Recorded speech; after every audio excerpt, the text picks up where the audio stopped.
a YouTube Shutline Bait and Tackle down here working at First Stone Automotive in Granbury, and I got a 69 International Scout here. Good solid vehicle. I love this thing. Got the 304 V8. But anyway, we're pulling the fuel tanks for a customer. This thing's been sitting, this is a barn find. It's been sitting in the barn for a while.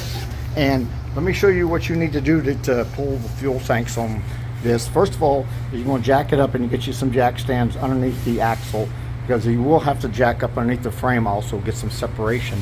You will need to remove your tire. And then this plate right here, you've got these bolts here, here, and here. And you can see I have two more up on top to remove. When I remove these, I'll pull this plate and I'll bring you back. All right, this is the fuel tank. I've got that plate removed. You have a fuel sending unit. You have one for each side, a fuel sending unit for each side, and a single fuel line. And this is the filler tube, comes up right here.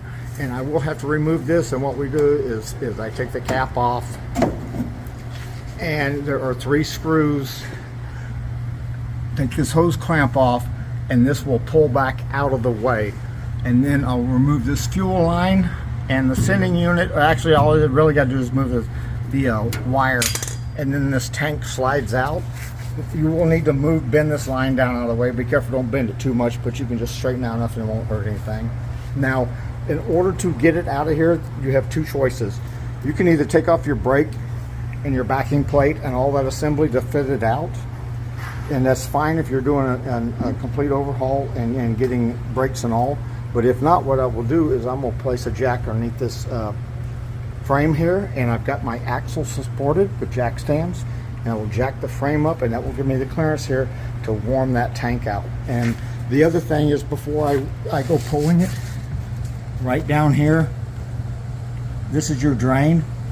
Remove that. I believe it's a 9/16 and you pull that and then have your catch pan and drain that gas in. And I've got the old gas over there. It was a dark yellow. It's varnish. It's bad. This thing's been sitting in their barn for a while, and they want to get it running to drive around a little bit. They want to keep it original. So we don't know, we haven't made a decision on the tanks yet, because there is some rust. We don't know if we're going to repair, clean and reseal these original tanks, or if they want to put poly tanks in. So we will see what the customer wants. But anyway, this is how you access fuel tanks on a 69 International Scout, and this is the model 800A.